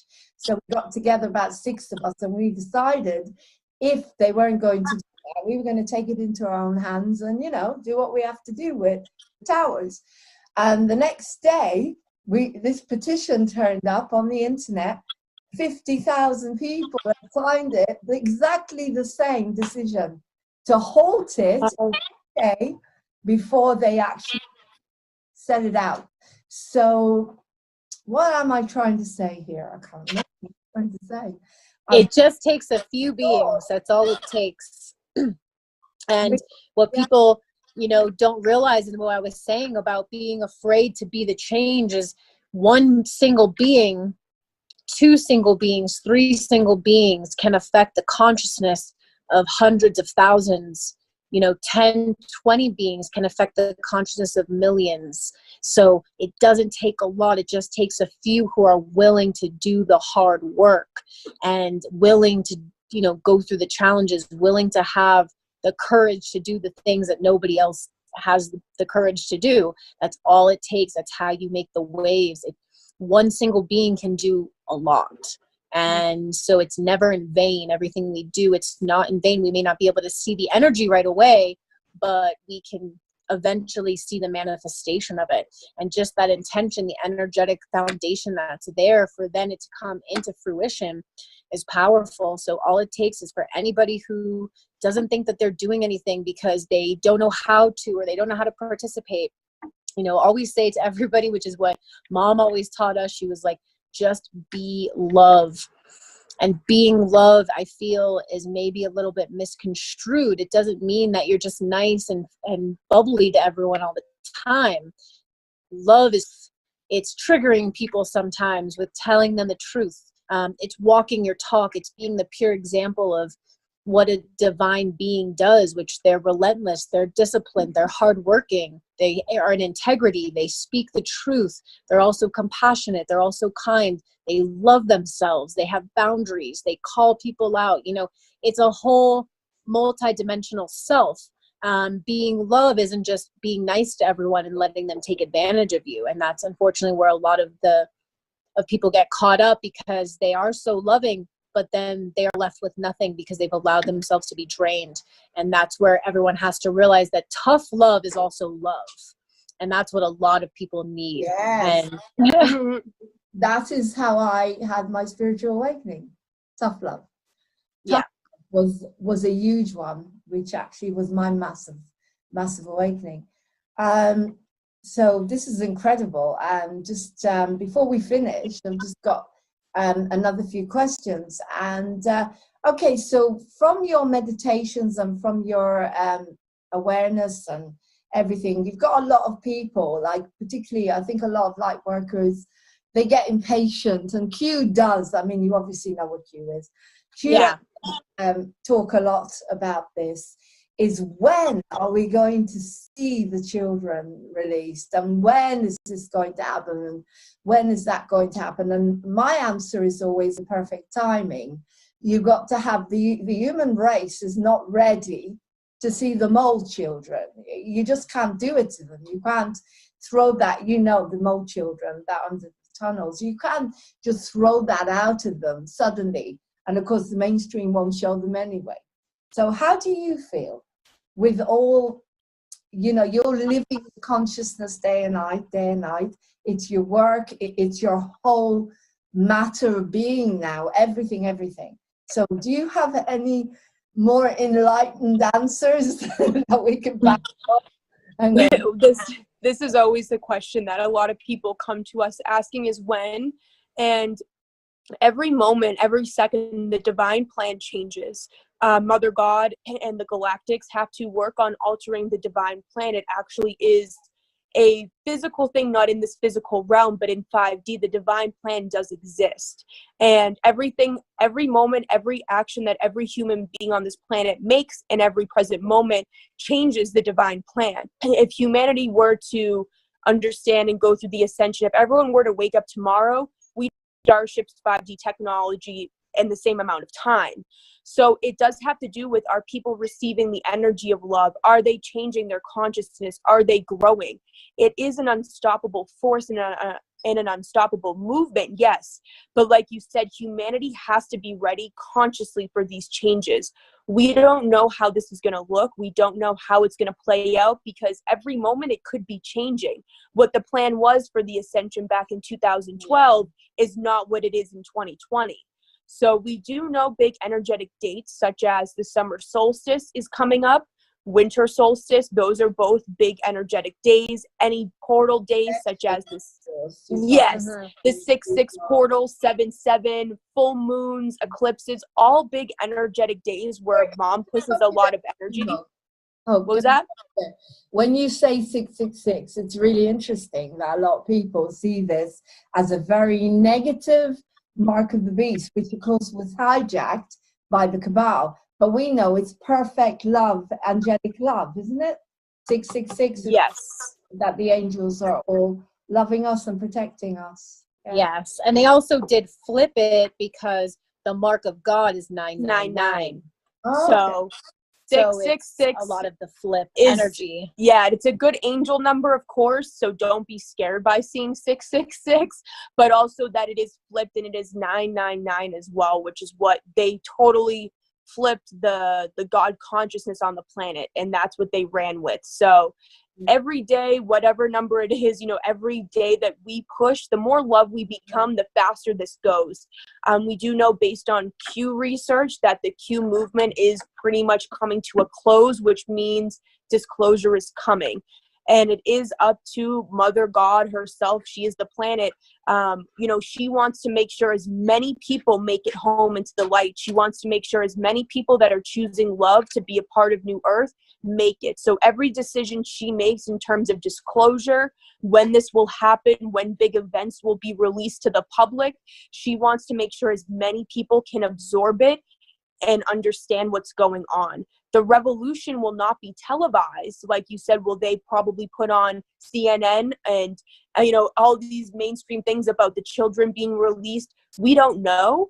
But as of right now, probably not. It's going to be everybody's awareness and research to do these things. You don't have to go deep, deep, dark to understand that they have done horrible acts against humanity, especially the children. If you don't want to go there and figure out exactly what that is, that's okay. Just be aware that it's happened. Mm-hmm. Forgive yourself for feeding that system. Forgive them and move on, and then choose the light. Whatever it takes to spark somebody to choose the light, that's their own soul awakening. Some people need the dark stuff to really flip it to the light. Others may just need to be aware that we've been lied to and manipulated and start choosing the light. Every person's essence is different and unique. But the more that people wake up to the movement, understand Q, understand what Trump is doing, that this can move forward. It really is up to the collective consciousness. And as Mom would like as many people to transition to New Earth as possible. That is her utmost goal, is to make sure as many people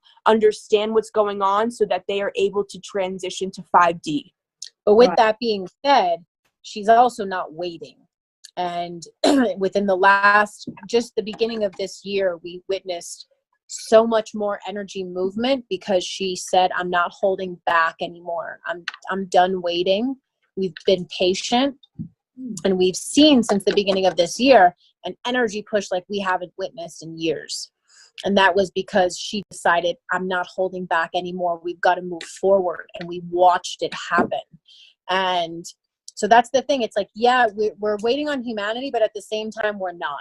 Because those who are such in refusal to evolve and just in ignorance, they will get the rude awakening that they have manifested for themselves. That is their karma to pay for their lack of awakening, because we all contracted to do this together. And when the truth is such in plain sight that it could be easily found in a 5-minute Google search, then you're going to get some karma. You know what I mean? Like, it's right there for you to see. Sorry, I despair sometimes when people will not check the ingredients that they want to put into their body, but they can easily check Pepsi, Diet Pepsi or something like that. Right. Look at the ingredients and see what they are. They drink it all the time. And it's very difficult for someone who's so aware and so detoxified like we are to understand that consciousness.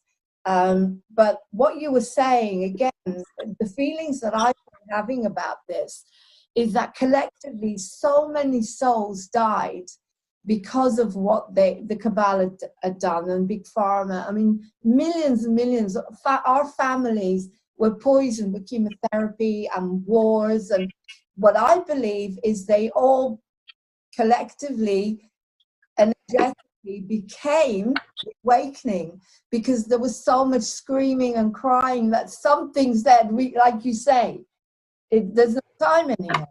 We have to create this shift now. And yes. I pray that light workers, because to me, again, a lot of people, particularly in the UK, they're glued to that box. And I wanted to get Moving on TV.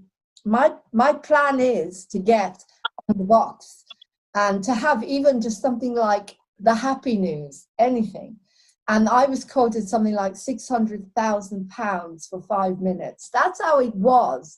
And prayer is, because to get something on in front of the so-called person who's sitting there, terrified out of the brain, watching all the lies. And I pray that happens, that I can actually do it. That's something, a way to get to them, because they don't go on the internet. They won't go on the internet. And then the second thing is that we get light workers into the MSM. And there are light workers. We've seen them up until now. They've been cut. whenever they've tried to say something, they get cut quite fast. But then you've got Hannity, who is very, outspoken on Fox. You have got some people.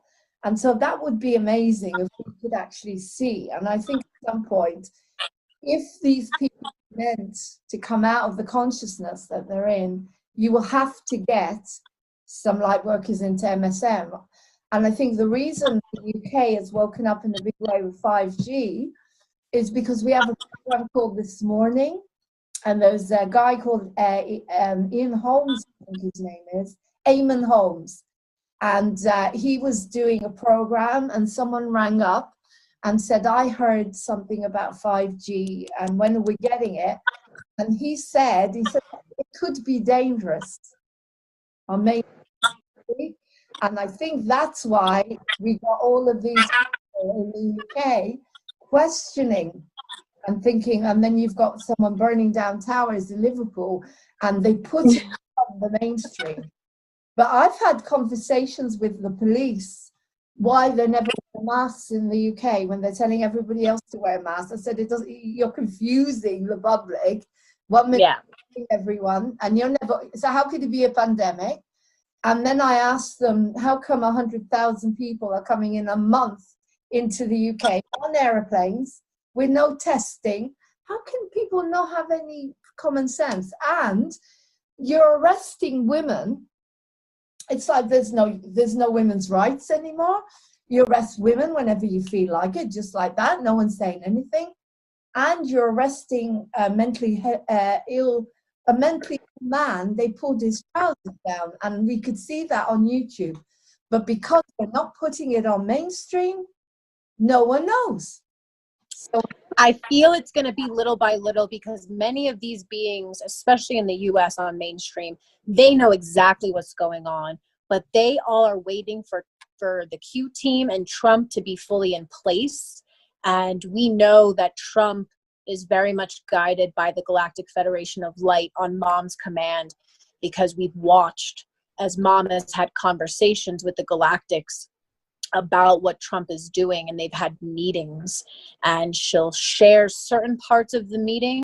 Sometimes she doesn't share everything, just because even though we are higher consciousness, we can still get hijacked, and they can hijack information from anyone if you slip into unconsciousness. So there are certain things she doesn't share, but that's all right. And so whatever she does share, though, the very next day or the next day will play out. So we know Trump is guided by the Galactics. And they are waiting for the green light. And I feel many of these people are playing their role right now. And when it comes out, they're going to be all just stepping up to share the truth, but they're kind of waiting in the wings for that green light go, so that the collective doesn't get entirely so shocked that they just all drop dead.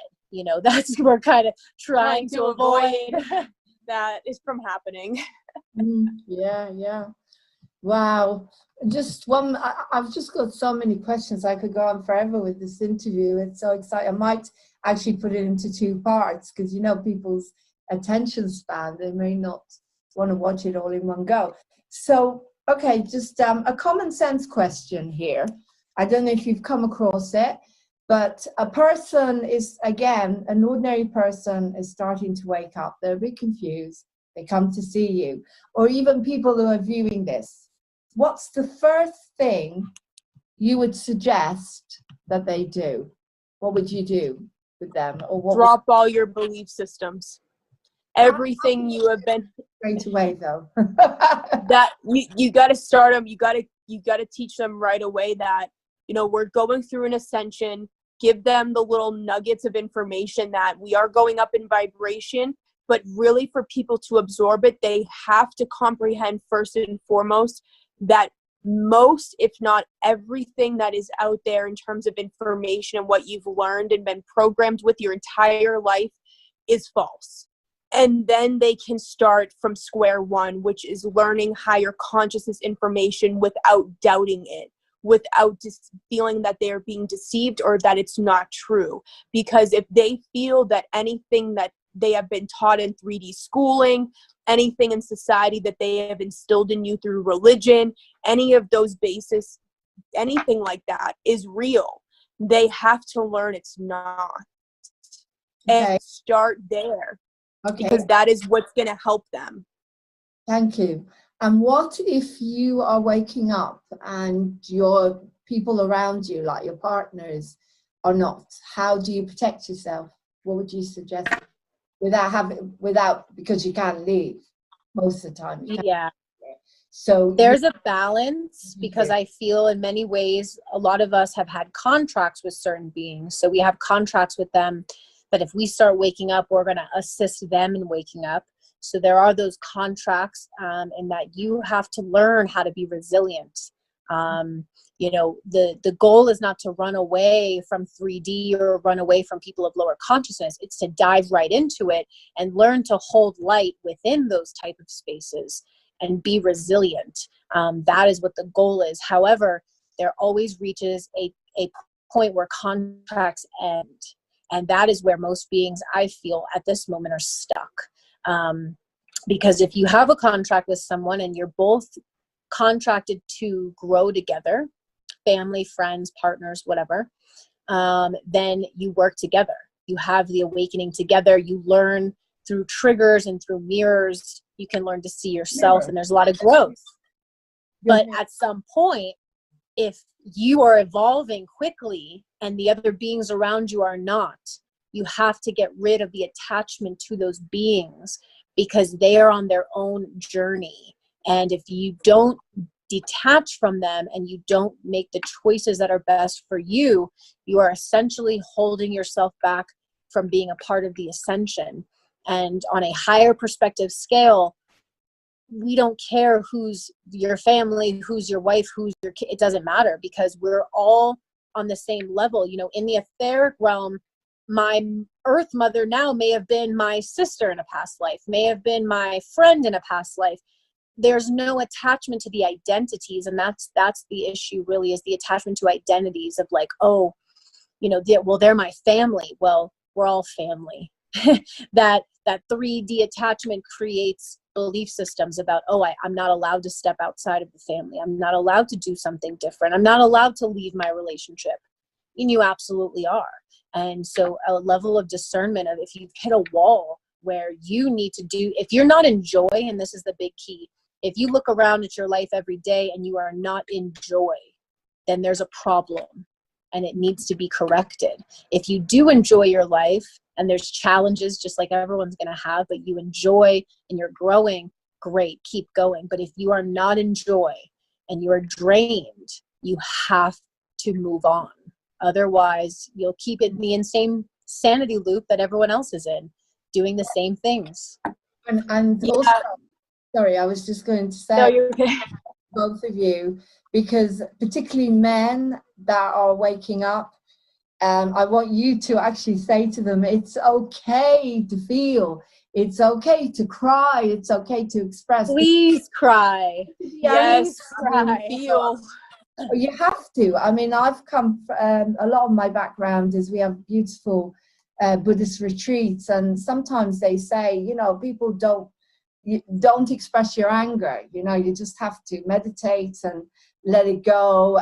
But to me, the awakening is all about letting everything come up, everything, detoxifying. And I mean, me and my husband, we've been together 27 years now, I think, and he is my mirror, my healer, because he doesn't believe in everything. I've had wanted to kill him sometimes. It's like, how to put this stuff in, but it's like, come on, Lauren, this is this is your chance to take a breath.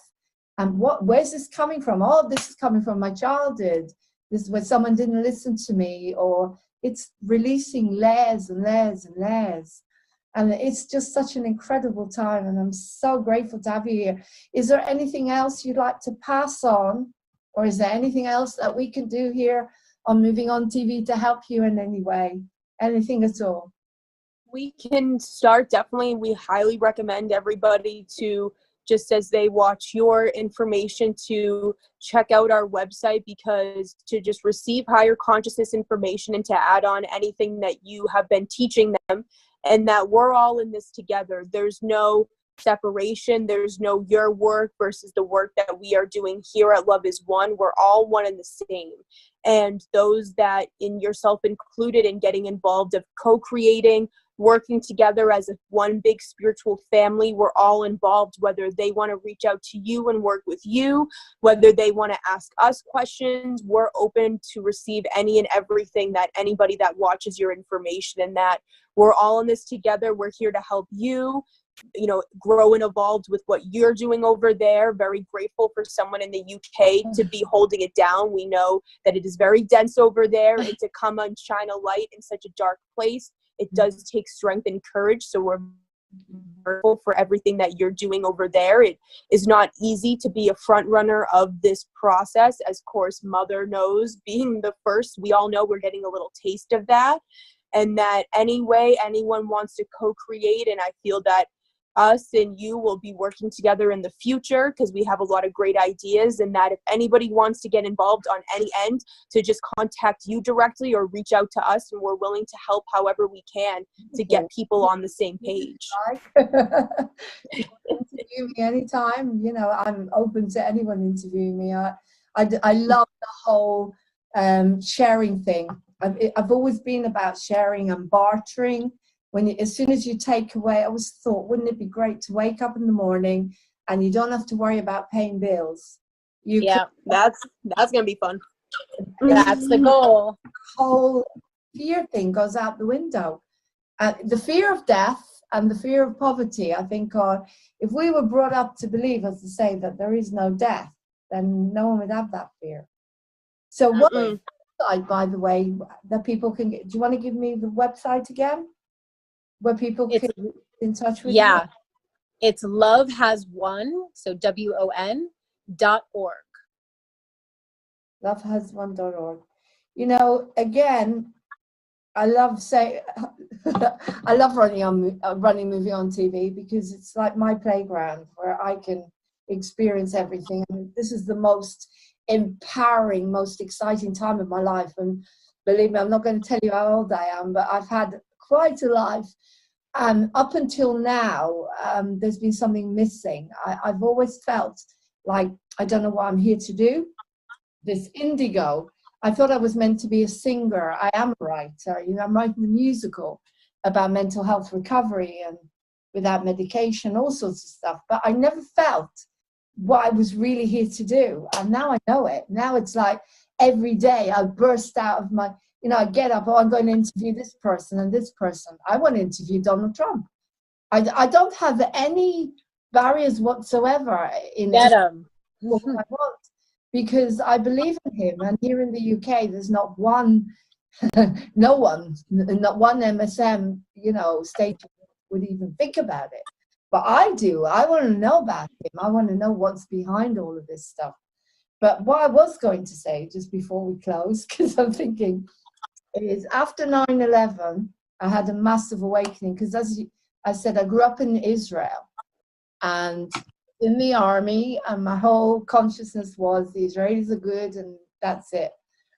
Even though I had a Palestinian boyfriend, and I broke all the rules and ran away from the Israeli army, did a lot of stuff, interesting stuff. After 9/11, I had this massive meditation, and it was unusual because I hadn't been that spiritual. And I saw this statue of the Virgin Mary, of religion. It represented religion to me. And it just blew up into tiny pieces, and there was love. It was the word love, came from nowhere. And I thought, well, that's it. That's the answer. Yep, you got it. Is the new religion. And I started studying A Course in Miracles, and I started teaching it, and I've been doing it for years. And I thought, if everybody studied A Course in Miracles, which is pure love, it's impossible to have wars. And people used to say, oh, there'll always be wars. I said, no, there won't. I said, because they just won't. And I said, it'll probably take about 50 years, and we've got that. And that's why they probably released this virus thing, because they couldn't get us with wars anymore. So once you're in that. So exactly.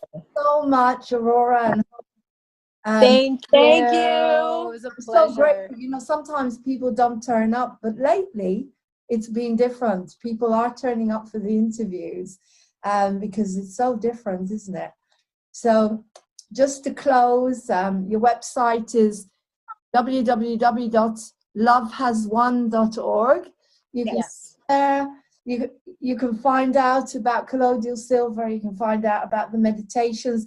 Just again, one quick question. When you meditate, what do you do your own specific type of meditation that you've created yourself? Or is it just that everyone can just do that? Because again, you know, some people think they have to follow certain type of meditation or protocols. So you just do whatever comes to you, just what you're, Yes. you're Whatever you feel guided to do, whatever brings you joy and connection to your higher self, to the planet, to everybody, to whatever's going on, whatever works highest and best for you. There's no roadmap.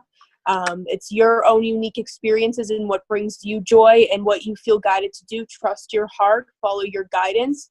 And every moment is a meditation when you're in the heart and you're in joy. So whatever you feel guided to do to anchor in that energy, to get higher consciousness, information, or awareness, do that. Every essence is different and unique. What works for you may not work for me or for her. And that's what makes us different and unique souls, is that we all have different guidance and what works highest and best for each one of us. Yeah. And mom always says everything is a meditation if you're in the present moment, which is the key. Be present. present. If you're having no thoughts, I could be washing dishes in complete meditation and folding laundry in complete meditation because I'm just present with what I'm doing. So everything is a meditation. I feel bringing that sacredness back to everything and not so much forcing ourselves to have a separate scheduled meditation and just really bringing meditation into everything that we do. Then we really become, you know, the pure divine beings because it just becomes a way of life and it's organic. Fabulous. Well, I'm just going to end by saying in Hebrew, do you know how to say love in Hebrew? No. You know all the words like Buddha, Allah, Ahava is love in Hebrew. And I think that the Hebrew language is, the consciousness of the language is very, very beautiful on a very high level. The language itself and the language of love. So Ahava, Ahava. love, and it's been beautiful. And yes, thank you so much. So thank you. We love you. We love you. So much, Aurora and Hope. Take care. Have a beautiful day. Take care. You too. Bye-bye. Bye. Well, there you go. Two beautiful, beautiful inside and outside souls from Love Has Won. What else do we want from our world? It's what I've prayed for ever since I've started studying A Course in Miracles. Love has won. And that is the collective message that we're sending out to our world. So I hope you enjoyed that beautiful interview with Aurora and Hope, another Hope. And please keep in touch with Moving On TV. MovingOnTV1@gmail.com. If you want to come on the program and, you know, come onto the program, do your own interview, do your own shows. You're welcome to do your own shows. We host your shows. And whatever it is, this is your time. This is your consciousness. This is your world. Whoever you are, wherever you are, whatever age you are, this is your opportunity to do what you love and to do it together so we can get it out collectively to everyone, to every human being on this planet. Take care. Love you lots. Ahava. Namaste. Peace. Bye.